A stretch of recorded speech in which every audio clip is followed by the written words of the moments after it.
ethics in healthcare တဲ့เนาะဒါအမေရိကကသူနာပြုမှမဟုတ်ဘူးပေါ့နော် healthcare ဆိုတော့ဒီစိတ်ပညာနယ်ပယ်တွေမှာဘယ်လိုကျင့်သုံးရမလဲဆိုတဲ့ဒီစိတ်ပညာပိုင်းဆိုင်ရာ professional တွေကကျင့်သုံးရမယ်ကျင့်ဝတ်တွေပေါ့နော် Okay, the first and most important maxim of healthcare industry is ပထမဆုံးလုပ်ရမယ်လုံးဝကိုမရှိမဖြစ်ကတော့တဲ့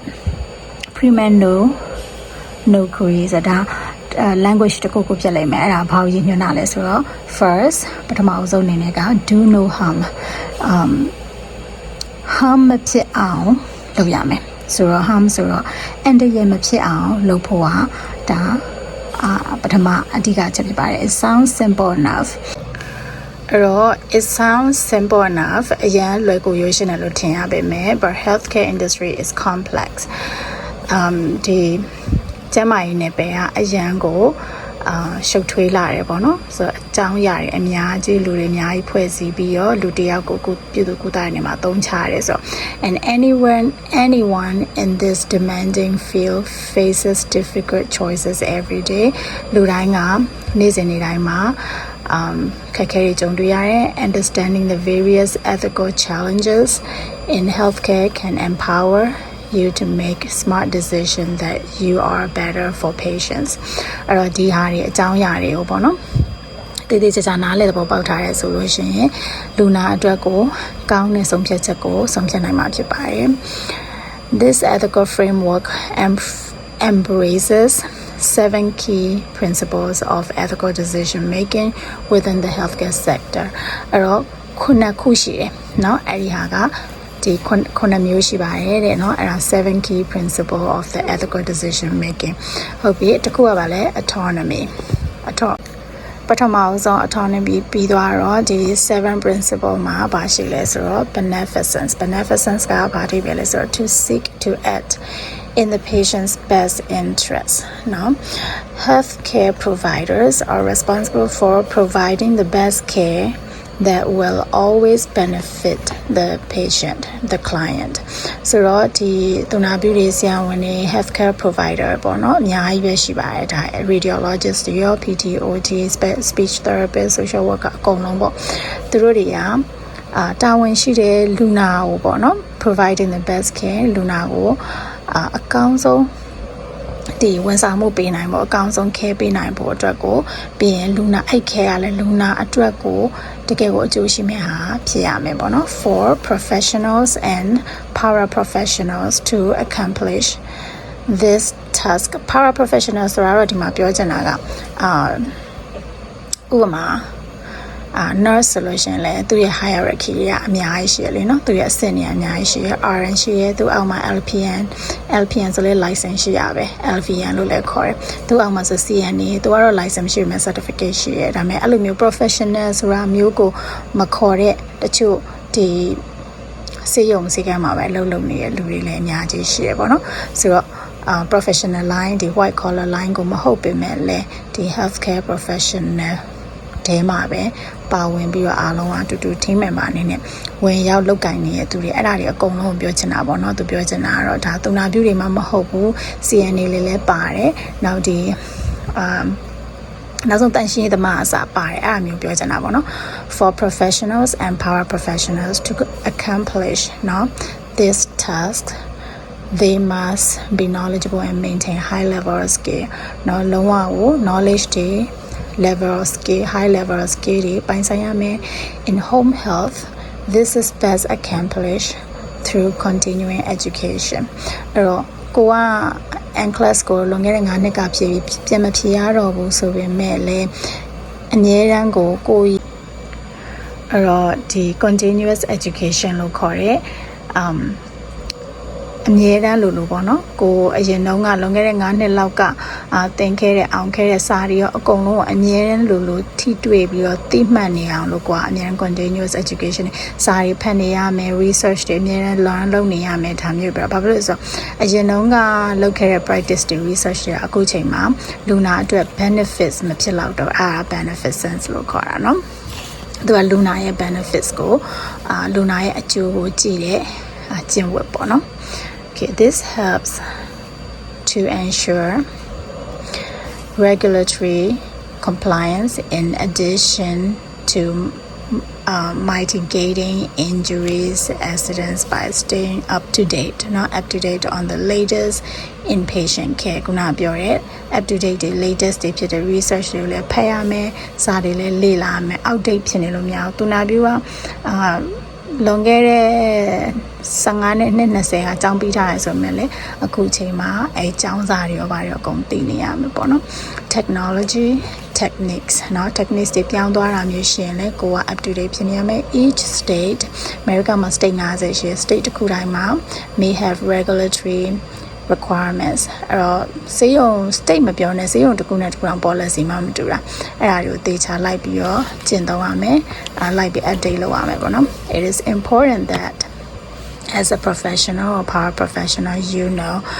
what those requirements are အဲ့တော့ကိုလူနာရဲ့ benefits ဖြစ်ဖို့အတွက်လူနာရဲ့အကျိုးကျေးဇူးကိုကြည့်တဲ့အနေနဲ့ကိုယ့်ရဲ့ knowledge တွေ skills တွေက up to date ဖြစ်နေရမယ် This principle states that all medical decisions should be made with an element of fairness fair ဖြစ်ရမယ်ပေါ့နော် justice ဆိုတဲ့သဘောတရားအတိုင်းပဲဥပမာဒီလူနာကိုကြတော့ရေချိုးပေးပြီးတော့နောက်လူနာကိုကြတော့ငါအဲ့လူနာစကားများလို့ရေမချိုးပေးဘူးဆိုတာမျိုးမရဘူးပေါ့နော်ပြောချင်တာ This means fairness in decisions that burden and benefit as well as equal allocation of dollars and resources and for medical practitioners to uphold applicable laws and legislation when making choices အဲ့တော့ဒီမှာပြောချင်တာကတော့သူကဘာပြောရလဲဆိုတော့အကယ်လို့ဆုံးဖြတ်ချက်တစ်ခုခုချပြီးဆိုလို့ရှိရင်ဒီချမှတ်ပြီးဆိုလို့ရှိရင်အဲ့ဆုံးဖြတ်ချက်တွေကမှန်ကန်ပြတ်သားပြီးတော့ဒါ fair ဖြစ်နေရမယ်ပေါ့နော်ညတာနေရမယ်ဟုတ်ပြီနော်အဲ့မှာ burden and benefit ဆိုတော့ဆုံးဖြတ်လိုက်တဲ့အရာတစ်ခုကသူ့အတွက်ဘာကောင်းကျိုးရှိမလဲဘာဆိုးကျိုးရှိမလဲပုံမူတည်ပြီးတော့ကိုကစဉ်းစားရပြီလေဒီလူနာကိုဒီလိုလုပ်ရင်ကောင်းမလားဒီလူနာကိုဟလာဟိုလိုလုပ်ရင်ကောင်းမလားဆိုရဟာအဲ့ဒီခါကြလို့ရှင်ကိုက fair ဖြစ်အောင်လုပ်ရမယ်ပေါ့နော် and equal allocation of dollars and resources အဲ့တချို့လူနာတွေကြတော့လေတဘောကငွေသိမ်းမရှိဘူး resources သိမ်းမရှိဘူးဆိုတာမျိုးဆိုရင်လေဒီ government insurance တွေရှိတာမျိုးတွေဒါဥပမာပြပြတာပေါ့နော်ပတ်စံမရှိလို့စိတ်မကူရဘူးဆိုရဟာမျိုးတွေမဖြစ်ရလေအောင်ပေါ့အဲ့ကြ social worker တွေပါရ step in လုပ်တာပေါ့နော်ဒါမျိုးလေးတွေလာပါလိမ့်မယ် for home health เนาะကျမတို့ home health ဆိုတော့ဒါ home health အတွက်ကိုတော်တော်များများပါတာပေါ့နော် This means having a policy in place to provide care အဲ့တော့ policy ရှိရယ်ကိုကဥပမာရောက်ချင်းလူနာကို assessment လုပ်ရမယ်အဲ့တော့ policy အရာရောက်ချင်းလူနာကို assessment လုပ်ရမယ်လူနာကို take over လုပ်တဲ့အခါမှာကိုက head to toe assessment လုပ်ရမယ်ဆိုရင်ဒီလူနာကြတော့လုပ်ပြီးနောက်လူနာမလုပ်တာမျိုးเนาะဒီနေ့လုပ်ပြီးနောက်နေ့မလုပ်တာမျိုးဟာဒီတငယ်ဒါကိုပေးလိုက်တဲ့ case ပေးတဲ့လူကတငယ်ချင်းခင်ရပါတယ်မလုပ်တာမျိုးပေါ့เนาะဥပမာပေါ့เนาะပြောချင်တာအဲ့လိုမျိုးလေးတွေလုပ်လို့မရဘူးဒါတွေ policy အရာဒီ care ပေးတဲ့အခါမှာ treatment ပေးတဲ့အခါမှာနောက် treatment ဆိုလဲဥပမာ suction လုပ်ရမယ်ဆိုလို့ရှိရင်လူနာချောင်းဆိုးတဲ့အခါမှာကိုက suction လုပ်ရမယ်လို့ယူဆပြီးတော့ decision လုပ်တဲ့ချိန်မှာလုပ်တာမျိုးဒါမှမဟုတ်သူအိတ်နေမှာဆိုလို့နှိုးသွားမှာဆိုလို့မလုပ်တာမျိုးဒါမျိုးတွေကကိုယ့်ရဲ့ decision ပေါ်မူတည်တယ်ပေါ့နော်ဘယ်ဟာရေးကြီးလဲဘယ်ဟာမရေးကြီးလဲအဲ့ဒါတွေကြားလို့ရှိရင်ကိုကသူ့အတွက်ဘာ fair ဖြစ်မလဲဆိုတာကိုအမြဲတမ်းစဉ်းစားပြီးတော့လုပ်ပေးရမယ် and services to patients without regard to age, race, religious, sex, national origin and disability လူနာကမထမသွားနိုင်လို့ဒီလူနာကိုမကူချင်တာမျိုးဒီလူနာကယောက်ျားမိန်းမမလို့တမို့ဒီလူနာကတခြား religious ကိုကဗုဒ္ဓဘာသာသူကမွတ်စလင်လို့မကူချင်တာမျိုးဒါမျိုးတွေဒါမို့သူကကြတော့ဟာဒါ national origin ဆိုတာအရင်ရေးကြည့်ရယ် America မှာရှိတဲ့လူတွေအကုန်လုံးကိုပြောတာဖြစ်တယ် America မှာနေထိုင်တဲ့လူတွေအကုန်လုံးကိုပြောတာဖြစ်တယ်အဲ့လူတွေက green card ရှိမှတော့မရှိမှတော့ refugee asylum ဆိုတော့မျိုးမစိုးလို့ထားဘူးဘယ်နိုင်ငံကလာတယ်လို့မစိုးလို့ထားဘူးအကုန်လုံးကိုကမှဖြစ်တယ် fair ဖြစ်အောင်လုပ်ပေးရမယ်ပေါ့နော် It also requires providers to ensure they are in compliance with both federal and state regulations that government them federal ဆိုတာနိုင်ငံလုံးဆိုင်ရာ state ဆိုတာတော့ state တစ်ခုချင်းစီပေါ့နော်အဲ့ဒီအတွက်ကိုဒီ regulation နဲ့ policy တွေကိုသိရမယ် provider confidentiality ဒါလေးခုမြောက်ဖြစ်သွားရင်เนาะ confidentiality ဆိုတာကတော့လူနာရဲ့နာမည်တွေအိမ်လိပ်စာတွေလူနာအကြောင်းတွေလူနာ information တွေကိုသူများတွေကိုမပြောရအောင်ပေါ့เนาะလူနာတော့သူပြောချင်ပြောပေါ့เนาะဒါပေမဲ့ကိုကတော့နှုတ်လုံးရတယ်เนาะ keeping patients information from being shared medical professionals must keep their patients' private information confidential. Information may only be shared with the patient's consent. အဲ့တော့လူနာပြောမှာပေါ့နော်ဒီမှာဒီနေ့ရဲ့ case study အတွက်ကိုငါကျောင်းမှာလုပ်ချင်တယ်ဒါမှမဟုတ်လူနာရှင်ကို guardian ကိုသူ့ရဲ့ case study လေးကိုငါကျောင်းမှာလုပ်ချင်တယ်နာမည်တော့ပြောင်းမယ်ဒါပေမဲ့ဘာပြောလူနာရဲ့ information လေးပါမယ်ဆိုရင်လက်ခံနိုင်လားဒါကကျွန်မရဲ့ experience ပေါ့နော်အဲ့တော့ကျွန်မကျောင်းမှာတော့ကျွန်မလူနာတယောက်ရဲ့ case study ကိုလုပ်ဖူးတယ်ဆိုတော့ဒါဥပမာပြပြရပါတော့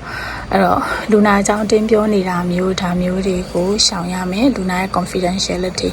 ကိုဒါအလေးထားမယ်ဒါကျင့်ဝတ်တစ်ခု ethic တစ်ခုဖြစ်တဲ့ role fidelity ဆိုတာဘာလဲဆိုတော့ fulfilling professional commitments and being trustworthy ကိုက professional တယောက်ကိုကသူနာပြုတယောက်အမြဲတမ်းအိမ်ငိုက်နေတဲ့သူနာပြုမဟုတ်ဘူးအမြဲတမ်းအလုပ်တွေကိုရှောင်တတ်တဲ့သူနာပြုမဟုတ်ဘူးပြီးရင်ကိုကစာထဲမှာချရေးလိုက်တဲ့ဒီလူနာကိုရေဘက်တိုက်တယ်ဒါပေမဲ့တကယ်တမ်းမတိုက်ဘူးအဲ့လိုမျိုးသူနာပြုမဟုတ်ဘူးအဲ့လိုမဖြစ်ရအောင်ပေါ့နော် nurse demonstrates fidelity ဒါသစ္စာရှိတယ်ပေါ့နော် by working to meet reasonable expectation of their role and establishing with their patients what their role is in relation to their care အဲ့တော့ကျွန်မကပြောသလိုပေါ့ကိုအဖျားတိုင်းနဲ့အဖျား69ဒါစပြီးဖျားနေပြီကိုလှုပ်ရှားရှိရတယ်ရှိတယ်အဲ့ဒါကိုဘာမှမလုပ်ပဲနဲ့ဟာ68.6ဆိုပြီးမဖျားပါဘူးဆိုပြီးတော့အဲ့လိုမျိုးတွေပေါ့နော်ဒါမျိုးတွေရှိတယ်နော်ဒါမျိုးလေးတွေမလုပ်ရဘူး ethic ပိုင်းဆိုင်ရတယ်တေချာလုပ်ရမယ်ပြောထားတာပါနော် Okay now the ethic တစ်ခုကတော့ veracity ဆိုတာ being completely honest with patients လူနာကို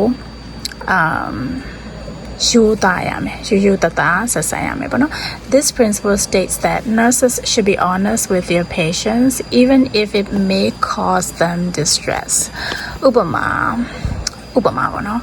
လူနာက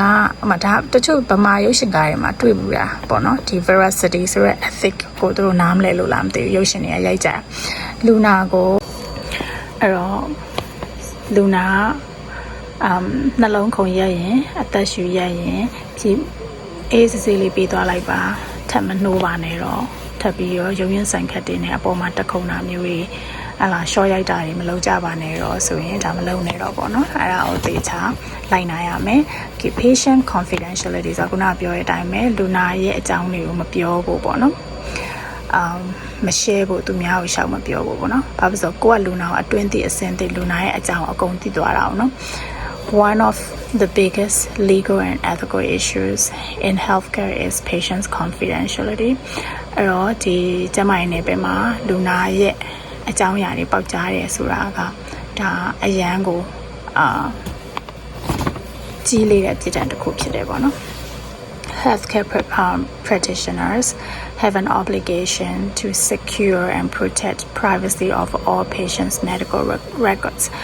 လူနာရဲ့စာရွက်စာတမ်းတွေကိုမှတ်သားရတာဖြစ်တဲ့ကြောင့်မလို့လူနာရဲ့အသက်တွေရောအရက်တွေရောအကုန်လုံးကိုသိတယ်ပေါ့နော်အဲ့ဒါတွေအကုန်လုံးကိုတည်တည်ချာထိန်းသိမ်းရမယ်ကိုကမှတ်ချင်တဲ့နေရာမှတ်ပြီးစာရွက်ပျောက်သွားတာမျိုးမဖြစ်အောင်ဒါကိုမှတာဝန်ရှိတယ် Enter the health insurance portability and accountability at HIPAA အဲ့ဒါလေးသိချာမှတ်ထားနော် HIPAA HIPAA ဆိုတာအဲ့ဒါ patient confidentiality ဥပမာနောက်ဆုံးကိုကစေကန်းသွားရင်တော့မှကိုယ့်ရဲ့ယောက်ျားကလူနာဟုတ်ကိုယ့်ယောက်ျားရဲ့အကြောင်းကိုသိချင်လို့ရှင် HIPAA ဆိုရဲ form ကိုဖြည့်ရတယ်ယောက်ျားကလည်းလူနာလည်းဖြည့်ရတယ်ဒါယောက်ျားမိန်းမ marriage လုပ်ထားနော်ကိုကလည်းဖြည့်ရတယ်ဆရာဝန်ကလည်းတေချာ sign နေပါတယ်ထိုးရတယ်ဘာဖြစ်လို့လဲဆိုတော့သူ့ရဲ့ကျမရဲ့အခြေအနေကိုကသိပြီဆိုရင်သူသိစေချင်မှဆရာဝန်ဆရာမကပြောခွင့်ရှိရပါတော့ violations could lead to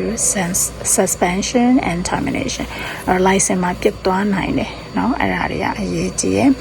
ငါယောက်ျားလေးဟိုတနေ့ကဆေးကန်းလာတယ်သူ blood pressure ဘယ်လောက်ရှိလဲသူဆေးရောတောက်ရလားသူဘာပြောလဲအဲ့ဒါတွေကိုကိုကခင်လို့ဆိုတော့ပြောပြလို့မရဘူးသူယောက်ျားကိုယ်တိုင်ပြောရင်ပြောမပြောရင်သူယောက်ျားက HIPAA မှာလက်မှတ်ထိုးထားမှပြောခွင့်ရှိရယ်เนาะyet there are gray areas which could inadvertently lead to some ethical violations in healthcare. For example, would it cause more harm than good to withhold aspects of patient's medical condition? Likewise, the opposite could be true. အဲ့တော့ဒါတွေကတော့စဉ်းစားထားတာပေါ့နော်။ဘာလို့ဆိုတော့ခုနကပြော healthcareကြီးကအရန်ကို complex ဖြစ်တဲ့အခါကျတော့တချို့ဟာတွေဆိုလို့ရှိရင်အရန် debate ဖြစ်တယ်ဟာဒီလိုလုပ်ရင်ပိုကောင်းတယ်ဒီလိုလုပ်ရင်ပိုဆိုးတယ်ဆိုတာနဲ့အခုထိအဖြေမရတာလေးလည်းရှိသေးတယ်ပေါ့နော်အဲ့ဒါကိုပြပြထားပါအဲ့တော့အဲ့ရုပ်ရှင်တွေထဲမှာဆိုဥပမာပေါ့နော်လူနာကဆရာဝန်ကဆန်းသက်လိုက်တော့လူနာကကင်ဆာရှိတယ်နော်ဘာကင်ဆာညာကင်ဆာရှိရပေါ့ကွယ်ရှိရဟာကိုလူနာရှင်တော့ပြောလိုက်တယ်ဒါပေမဲ့လူနာကိုမပြောပါနဲ့ဆိုပြီးတော့မပြောတာမျိုးလေးပေါ့နော်ဒါဥပမာပြပြပါပေါ့နော်ဒီမှာဗာရေးထားလဲဆိုတော့လူနာအပေါ်မှာတဲ့ရိုးသားပါတဲ့လူနာကဘာဖြစ်နေလဲဆိုရင်လည်းဖြစ်နေတယ်ပေါ့နော်အမှန်တရားကိုပဲပြောတာမျိုးเนาะအမှန်တရားကိုလက်ခံစေတာမျိုးအဲ့ဒီအနောက်ပိုင်းမှာလဲဒါ breaking bad news ဆိုတာဒီကင်ဆာဖြစ်နေတဲ့ဟေ့ဆိုပြီးတော့ပြောတာမျိုးထက်လူနာကိုဘယ်လိုမျိုးလက်ခံနိုင်အောင်ဘယ်လိုမျိုးထိမ့်သိမ့်နဲ့နားလည်နိုင်အောင်အဲ့ဒီနောက်ဆက်တွဲတွေမှာစိုးကျိုးတွေမဖြစ်အောင်ကိုရီးယားဘယ်လိုကူညီနိုင်တယ်ဆိုတာမျိုးလေးတွေပါထည့်ပြောရမှာပေါ့နော်ဒါကနောက်ထပ် workshop တစ်ခုဖြစ်သွားပြီဒါပြောချင်တာတော့လူနာအပေါ်မှာယူသားပါတယ်နော် Veracity creates a bond of trust between a nurse and her patients honestly allows patient to make informed decision regarding their care နောက်တစ်ခုပြောရမယ်ဆိုလို့ရှိရင်တော့ဒါ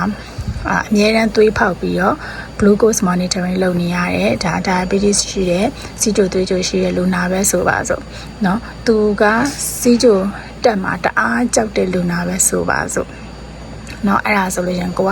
တက်ရင်လည်းတက်တယ်ပေါ့ကြာရင်လည်းကြာတယ်ပေါ့နံပါတ်ကြီးမြင်နေရတာပဲအဲ့လိုပဲ blood pressure ဆိုလည်းတက်ရင်လည်းတက်တယ်ကြာရင်လည်းကြာတယ်လိမ်စရာမလိုဘူးပေါ့เนาะဒါမျိုးလေး Okay နောက်ဆုံးကျင့်ဝတ်ကတော့ non-maleficence ဆိုတာဘာလဲဆိုတော့ designate harm and determine how to avoid it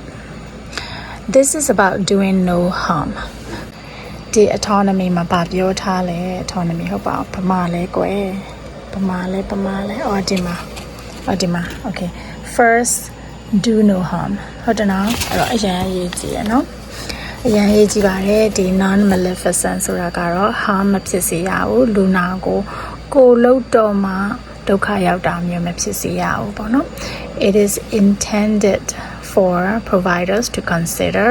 when making a decision เนาะ making a decision ကိုကဒီလူနာကိုဒီလိုလုပ်ပေးတော့မယ်ဆိုကိုလုပ်တတ်ရဲ့လားကို scope ထဲမှာရှိလားကိုသင်ပြီးပြီလားဒါမှမဟုတ်သင်တာကြလို့မေ့သွားသလား refresh လုပ်ဖို့လို့လား review လုပ်ဖို့လို့လားအဲ့တော့ do no harm ပေါ့နော်အဲ့ဒါ harm မဖြစ်စေရဘူး and မဖြစ်စေရဘူး if that decision will cause harm to another individuals လူတစ်ယောက်ကိုဟာအန်ဒီရဖြစ်စေပြီး or society ဒီလူတို့တွေကိုအန်ဒီရဖြစ်စေပြီးဆိုလို့ရှိရင် even if it will help the intended individual လူတစ်ယောက်ကိုကူညီဖို့ဖြစ်ခဲ့ရင်တောင်မှပေါ့နော် it is crucial for the home health agency to have strong policy and risk management strategies. Now, risk management strategy ရှိရပါမယ်တဲ့နော် safety procedures, protocols and best practices အဲ့တော့ခုနကကျွန်မပြောသလို safety procedure တွေ protocol တွေဥပမာကျွန်မတို့ဆိုလို့ရှိရင် oxygen ဘယ်လိုဖွင့်ရလဲပိတ်ရလဲ oxygen ဆိုတာလောင်းတက်ပေါက်တက်ထားမျိုးတွေအဲ့ဒါအကုန်လုံးကိုတည်တည်ချာချာဖွင့်တက်ပိတ်တက်ဟလာတခြားအများကြီးရှိပါသေးတယ် ဥပမာပေါ့နော်ဒါမျိုးတွေဒီ procedure တွေအဲ့ဒါတွေအကုန်လုံး practice တွေအကုန်လုံးကိုလေ့လာထားရတယ်ပေါ့နော်အဲ့တော့လူနာကိုကကင်တွယ်ရမယ်ဖြစ်တဲ့ကြောင့်မလို့ကိုကြောင့်မလို့အစင်မပြေမဖြစ်သွားရအောင်ကိုကြောင့်မလို့အနာတရားမဖြစ်သွားရအောင်ကိုကတေချာလေးလုပ်ပေးရမယ်ပေါ့နော်နောက်ဥပမာပေးရမယ်ဆိုလို့ရှိရင်လူနာကရေချိုးခြင်းနဲ့ okay လူနာရဲ့ autonomy လူနာရဲ့ rights အတိုင်းလူနာကိုရေချိုးပေးခြင်းနဲ့ဆရာဝန်ကလည်းချိုးပေးလို့ရတယ်เนาะသူ okay လည်းပြောရဲဆိုတော့ကြောင့်မလို့လူနာကိုwheelchair ပေါ်တင်နေလက်တော့နဲ့ရေသွားချိုးပေးရเนาะဒါပေမဲ့ကိုကသူ့ကို lifting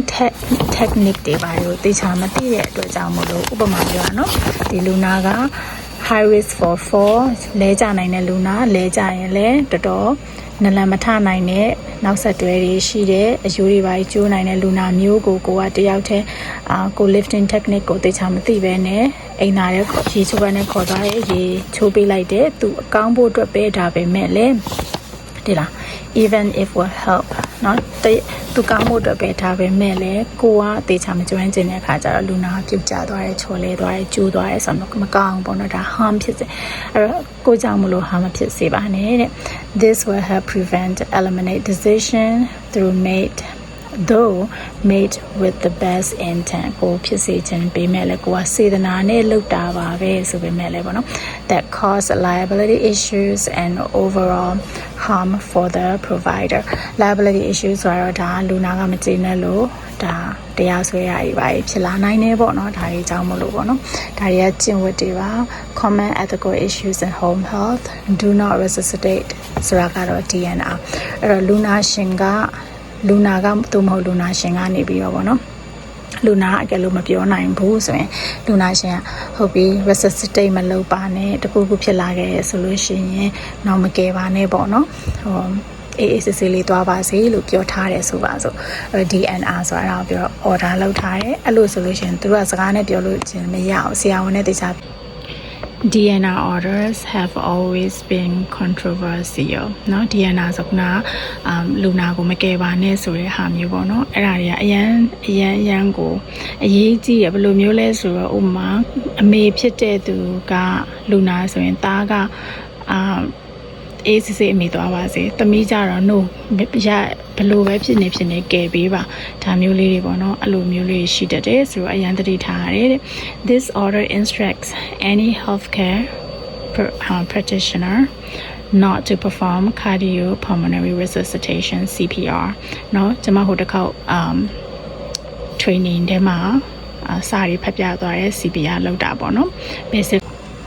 အဲ့တော့ CPR ဆိုတာလူနာရဲ့ရင်ဘတ်မှာနှလုံးကိုနှိုးစေဖို့အတွက်ကြောင့်မလို့လက်နဲ့တက်ဖိရတာပေါ့နော်အဲ့တော့အဲ့လိုမျိုး no DNR ဆိုလို့ရှိရင် no DNR DNR ဆိုလို့ရှိရင် do not resuscitate ပေါ့နော်အဲ့လိုမလုပ်ပဲနဲ့လူနာကိုအေးဆေးလေးသွားစေချင်တာပေါ့နော် if the patient's heart stopped beating or they stop breathing လူနာကအဲ့လိုသွားပြီးဆိုအေးဆေးသွားစေချင်တဲ့လူဆိုရင်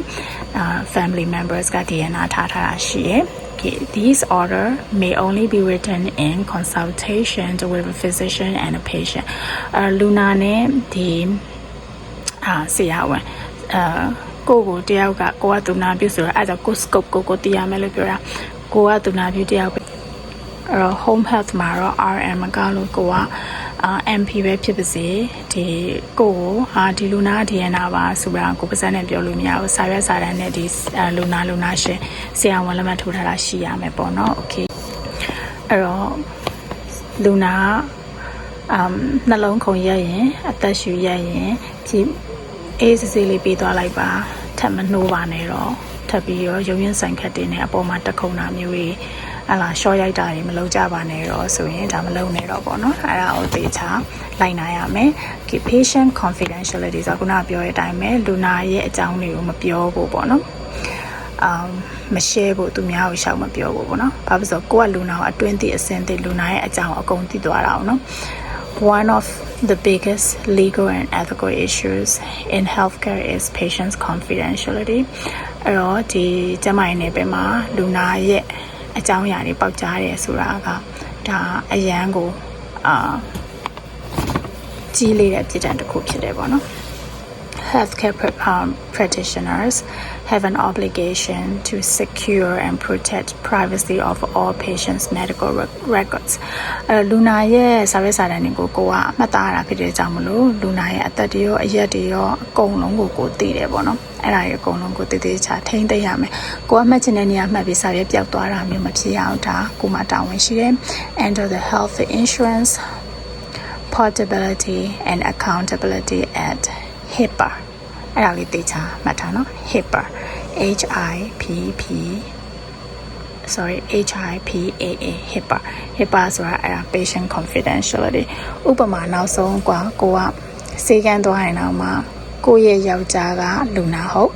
ကိုကကိုယ့်ယောက်ျားရဲ့အကြောင်းကိုသိချင်လို့ရှင် HIPAA ဆိုရဲ form ကိုဖြည့်ရတယ်ယောက်ျားကလည်းလူနာလည်းဖြည့်ရတယ်ဒါယောက်ျားမိန်းမ marriage လုပ်ထားတာနော်ကိုကလည်းဖြည့်ရတယ်ဆရာဝန်ကလည်းတေချာ sign နေပါတယ်ထိုးရတယ်ဘာဖြစ်လို့လဲဆိုတော့သူ့ရဲ့ကျမရဲ့အခြေအနေကိုကသိပြီဆိုရင်သူသိစေချင်မှဆရာဝန်ဆရာမကပြောခွင့်ရှိရပါတော့ violations could lead to suspension and termination or license မှာပြတ်သွားနိုင်တယ်เนาะအဲ့ဒါတွေကအရေးကြီးရယ်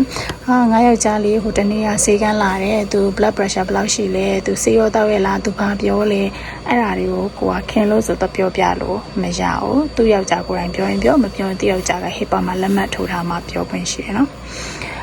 yet there are gray areas which could inadvertently lead to some ethical violations in healthcare. For example, would it cause more harm than good to withhold aspects of patient's medical condition? Likewise, the opposite could be true. အဲ့တော့ဒါတွေကတော့စဉ်းစားထားတာပေါ့နော်။ဘာလို့ဆိုတော့ခုနကပြောလို့ healthcare ကြီးကအရန်ကို complex ဖြစ်တဲ့အခါကျတော့တချို့ဟာတွေဆိုလို့ရှိရင်အရန် debate ဖြစ်တယ်ဟာဒီလိုလုပ်ရင်ပိုကောင်းတယ်ဒီလိုလုပ်ရင်ပိုဆိုးတယ်ဆိုတာနဲ့အခုထိအဖြေမရတာလေးလည်းရှိသေးတယ်ပေါ့နော်အဲ့ဒါကိုပြပြထားတာပါအဲ့တော့ခုနကဥပမာလေးနဲ့ဆက်ရမယ်ဆိုရင်သူ့အမျိုးသားဆေးကန်းသွားတယ်ဥပမာကင်ဆာဖြစ်နေတယ်သူ့မိန်းမအောင်မပြောထားဘူးသူ့မိန်းမကနေပြီးတော့ဆရာဝန်ဆရာမကိုဖုန်းခေါ်ပြီးမေးတယ်ငါယောက်ျားဘာဖြစ်နေရလဲဆရာဝန်ဆရာမလည်းပြောလို့မရဘူးအဲ့လိုဟာအခြေအနေလေးတွေပေါ့ပြောလိုက်တယ်ဆိုလို့ရှိရင်သူတို့ရဲ့မိသားစုအတွက်ပြင်ဆင်စရာလေးတွေအမျိုးသမီးဖြစ်တဲ့လူကပြင်ဆင်လို့ရမယ်ဒါပေမဲ့လည်းယောက်ျားကမပြောတော့ယောက်ျားလူနာလေသူလူနာမပြောမချင်းကိုရီးယားပြောလို့မရတာအဲ့လိုပုံစံလေးပေါ့ဒါအဲ့ ethical issue လေးတွေရှုပ်ထွေးတာလေးတွေကိုပြပြထားတာဗမာရုပ်ရှင်ကားကြီးကြောင့်ပြောင်းပြန်ရင်သိရမလားလူနာကဘာမှမသိဘူးလူနာရှင်ကလူနာကိုကွယ်ဝှက်တာမျိုးပြောင်းပြန်ရင်ပေါ့နော် Okay ဖြည့်ကြည့်အောင်နော်ခုနစာဖတ်ပြီးပြီဆိုဖြည့်ကြည့်အောင် What does preeminent nursery mean အဲ့ဒါတော့ပြင်သစ်ဘာသာစကားလားပါလားမသိပါဘူးကွယ်အဲ့ဒါက first do no harm เนาะအဲ့ဒီမဖြစ်အောင် okay next what are some of the key principle of ethics key principle ခုနှစ်ခုရှိတယ် autonomy ပါတယ် justice ပါတယ် confidentiality ပါတယ် veracity လည်းပါတယ်ဆိုတော့ all of the above ပေါ့เนาะအားလုံးပဲဟုတ်ပြီ number 3 what does beneficence mean seek to act in the patient's best interest make sure your patient has medical benefits no no medical benefits never sign no okay provide all care ordered by the doctor ပြောသမျှအကုန်လိုက်လုပ်ပါတယ်ဒါလည်းမှာနော် number 8ဖြစ်ရမယ် seek to act in the patient's best interest လူနာအတွက်အကောင်းဆုံးလုပ်ပေးတာမျိုးလူနာရဲ့အကျိုးကိုကြည့်တာပေါ့နော် how can we provide autonomy for our patients လူနာကို autonomy ရအောင်နားလည်းမျိုးဗမာလိုပြောတာအာနာရအောင်ပေါ့နော်လူနာသူလှုပ်ချင်တာလေးတွေဖြစ်အောင်ဖြစ်ချင်တာလေးဖြစ်အောင်ဘယ်လိုလုပ်ရမလဲ teach patient to care for their self သူကနဲ့သူကျမ်းမာအောင်နေတိုင်းတက်အောင်သင်ပေးပါတဲ့မဟုတ်ဘူးเนาะ obtain their wishes yes เนาะ wishes လူနာကဘာတွေလိုချင်လဲဆိုတာပေါ့နော်ဘာတွေဖြစ်ချင်လဲ so that they have control over what happened to their body အဲ့တော့သူရေမချိုးချင်ဘူးသူဘာမလုပ်ချင်ဘူးညာမလုပ်ချင်ဘူးသူ့တော့တခါလေးနားလေအောင်တော့နားချတာပေါ့နော်အဲ့တော့မလက်သေးမညက်ချင်ဘူးဒါမှမဟုတ်ရှောက်ကုတ်တီရှောက်ကုတ်နဲ့အသားတွေပြဲကုန်ပြီဒါမျိုးဆိုရင်ဟာလက်သေးက ညှက်ရမယ်နော်မညှက်ရင်ဘယ်လိုဖြစ်ရမလဲဘာညာနည်းနည်းချော့ရတာပေါ့နော်အဲ့လိုမဟုတ်ဘူးဆိုလို့ရှိရင်တော့လူနာရဲ့စန္ဒကိုသွေးဖိသွားတယ်ဒီကျင့်ဝတ်ကိုဟိုကလှုပ်လိုက်နေရဖြစ်သွားတာပေါ့နော် Okay showing your patient how to navigate the healthcare system နော် healthcare system ကို navigate လုပ်ဖို့ဆိုတာမလွယ်တာယူအဲ့ဒါမှာတဲ့ answer scenario အဲ့တော့ဒါပုံမြင်လေးလိုမျိုးစဉ်းစားကြည့်ရအောင် Mary ဆိုတဲ့လူက is taking care of 2-year-old Susie on day shift ခလေးလေးက Susie လို့ခေါ်တယ်လူနာက2နှစ်သမီးလေးပေါ့နော် Mary ဆိုရဲသူနာပြူကနေပြီးတော့ဒါမို့ဆရာဝန်ကနေပြီးတော့ဒါသူ့ကိုမနက်ပိုင်းမှာကြည့်ပေးနေကြည့်ရှုဆောက်ရှောက်နေ while Mary was at Susie house today Mary က Susie ရဲ့အိမ်မှာ Susie stood up and take 5 steps before falling to the floor အဲ့တော့ခလေးလေးက2နှစ်ဆိုတော့တောက်လမ်းလျှောက်တက်တဲ့အရွယ်ပေါ့နော်သူက